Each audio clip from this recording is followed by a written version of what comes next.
What's it like when something like that drops in your lap as a prosecutor? Just like, oh, thank you. You know, it's crazy, Steph, because these folks are being held in the D.C. jail. And at the beginning of every phone call, it says, this phone call is subject to recording and monitoring. And then these guys start talking about crime, which is manna from heaven. I love it. Fantastic. All right. Well, so we have a date because, of course, it's the first day of my vacation. June 9th is when we're going to start the January 6th hearing. So they'll issue a report in autumn. I mean, I love what Adam Schiff said. He basically said, well, we were going to start earlier, but there's so much criming. There's so many witnesses that, you know, this is what's happened now, right? Is that but at least we finally have a date. Yeah, and I can't wait. I mean, I really think it's going to just kind of knock the constitutional wind out of us when we see what our high government officials were trying to do to kill our democracy. Yeah. Well, okay. So I got to say, I don't even know which story to start with you on, but Republicans made 8 attempts to breach voting systems in 5 states in search of evidence of a debunked conspiracy theory that voting machines flip votes away from Trump to Biden.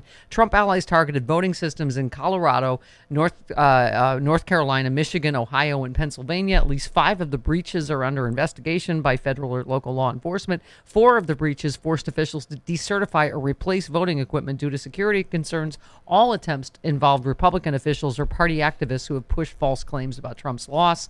Voting law experts say the breaches are unprecedented in modern U.S. elections. You need to make sure that those ballots are maintained under a strict chain of custody at all times. It's destroying voter confidence in the United States, which it would seem to me is the point, I guess.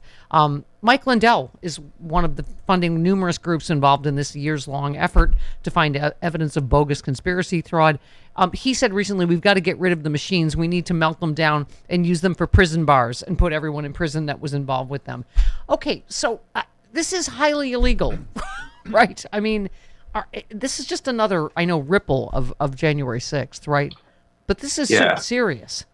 This conspiracy has so many tentacles. I mean, on the one hand, Steph, I don't envy Merrick Garland and the Department of Justice for this enormous criminal conspiracy that they have to try to wrap their arms around.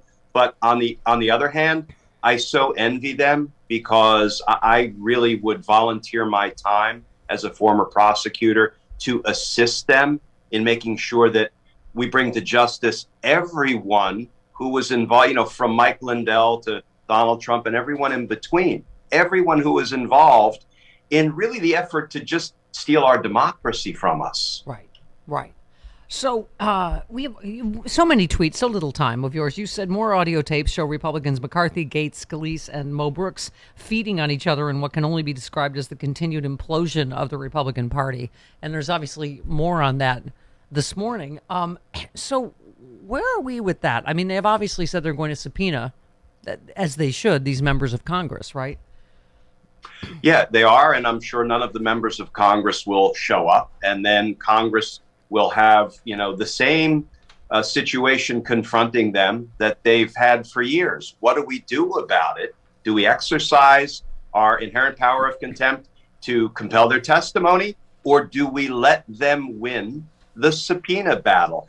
If history is any guide, they will let the nefarious actors win the subpoena battle. Now, the only good news is for every subpoena that these knuckleheads refuse to obey, that really is more evidence of a criminal cover-up. So all of that could go into the indictment mix if DOJ sees fit to include in its indictment the people who are covering up Donald Trump's crimes. Yeah.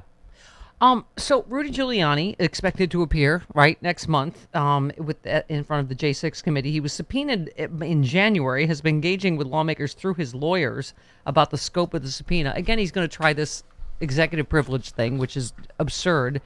But then do we have this? He was just on, Bannon's podcast, saying that the events of January 6th have been totally exaggerated by Democrats. Gives you some idea what his cooperation is going to look like. Cut 15. Yeah, here we go. Rudy Giuliani. I don't think we realize the movement going on among independents. This isn't January 7th anymore. That whole thing has been shown to be, bad by some people, but totally exaggerated as a political stunt by a bunch of crooked Democrats. I mean, you got people like lying Shifty Shift on there. I mean, it's a total setup. How does the immature name calling go in legal terms? Exactly. So he's obviously saying the committee's a total setup. It's all the same garbage, right? This is January 6th is a stunt by crooked Democrats. Well, how about this, Rudy? Then waltz into the committee room, sit your butt in the witness chair, and set everybody straight. Testify fully about what you claim January 6th was really all about. But Steph, as you've already indicated, he's not going to do that because he's a scared little punk. He's going to invoke non-existent privileges, or he may invoke an existing privilege, his Fifth Amendment privilege against self-incrimination, which he undoubtedly has. But you know what? If he ends up testifying, once he is asked his name and he says, "My name is Rudolph Giuliani," I'm going to need you to produce your driver's license because I don't believe a word out of your mouth. Yeah. Well, speaking of, testimony that seems less than credible, Marjorie Taylor Greene, you retweeted CNN publishes new text showing that Representative Greene did, in fact, discuss the idea with Meadows of Trump imposing martial law to try and stay in power. Last Friday under oath, Greene claims she could not remember whether she'd done so, not credible.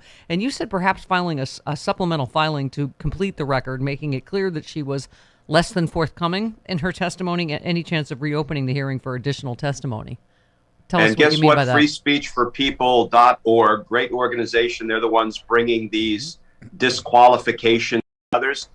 Yesterday, they filed a supplemental brief in that case, bringing to the judge's attention Marjorie Taylor Greene's lies. Bravo for the work they're doing. Yeah.